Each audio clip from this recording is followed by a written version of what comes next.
Assalamualaikum warahmatullahi wabarakatuh. Shalom, Om Swastiastu, Namo Buddhaya, salam kebajikan, salam sejahtera bagi kita semua. Puji dan syukur kita ucapkan pada Tuhan Yang Maha Esa atas kesehatan dan rahmat yang kita terima hingga pada hari ini. Pertama-tama, perkenalkan nama saya, Cecilia Joelesli Boru Silalahi, mahasiswa baru Universitas Trunojoyo Madura, dari Fakultas Ekonomi dan Bisnis dengan jurusan Ekonomi Pembangunan.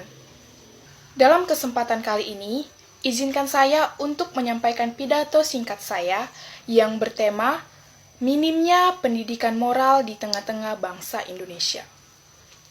Pidato yang akan saya sampaikan ini saya tujukan kepada orang tua, anak, saya sendiri, dan seluruh bangsa Indonesia.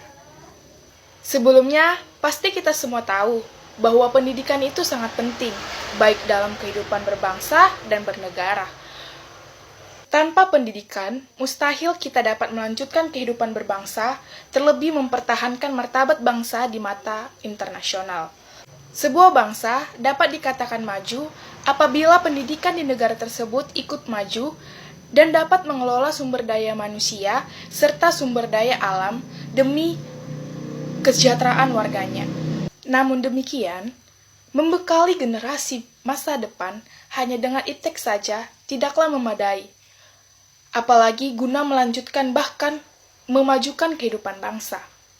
Mereka perlu mendapatkan pendidikan moral yang membentuk generasi maju sebagai bangsa yang berpribadi berakhlak mulia, jujur, dan bertanggung jawab. Pendidikan moral inilah salah satu modal untuk memperbaiki kondisi bangsa. Kita tentu menyadari bahwa keterpurukan suatu bangsa dapat disebabkan oleh rusaknya moral warganya. Berperilaku sesuai moral yang ada akan memperkokoh kondisi bangsa. Oleh karena itu, perlu bagi kita agar senantiasa menjaga sisi moralitas dari hal-hal yang merusak nilai kearifan. Contoh moral yang paling kecil, namun berdampak bagi seluruh bangsa Indonesia, yaitu membuang sampah pada tempatnya.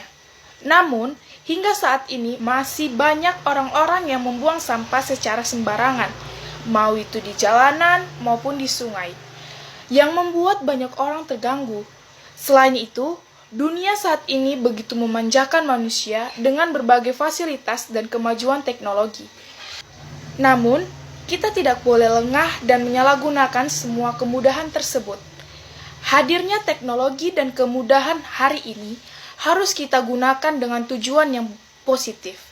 Orang tua bertanggung jawab dan memastikan anak-anaknya terhindar dari hal-hal yang merusak moral. Fakta menunjukkan bahwa generasi penerus bangsa membutuhkan pembinaan moral, terutama dari keluarga dan pihak sekolah. Orang tua harus selalu mengarahkan sekaligus memberi contoh nyata dalam mendidik moralitas putra-putrinya.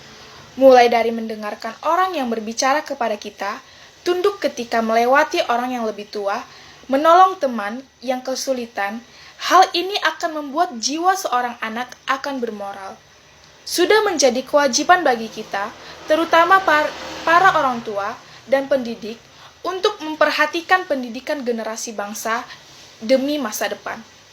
Tidak hanya pendidikan umum saja, tetapi hal yang paling penting yaitu pendidikan moral dan pembinaan keimanan dan ketakwaan kepada Sang Pencipta, agar generasi penerus bangsa berkepribadian luhur dan memiliki idealisme tinggi.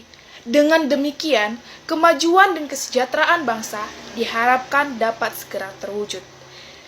Sangat penting bagi kita untuk membentengi dan membangun pondasi agar anak-anak tidak tercebur dalam perilaku yang tidak baik. Oleh sebab itu, saya mengajak Bapak Ibu sekalian, serta diri saya sendiri, untuk selalu menjunjung tinggi nilai moral, etika, dalam bermasyarakat, gotong royong, tenggang rasa, dan sikap saling menghargai. Semoga kita semua senantiasa dalam rahmat dan lindungan Allah yang Maha Kuasa, dan kita dilindungi dari hal-hal yang merusak moralitas. Demikian pidato singkat dari saya, semoga memberi manfaat yang banyak bagi seluruh bangsa Indonesia. Saya ucapkan terima kasih.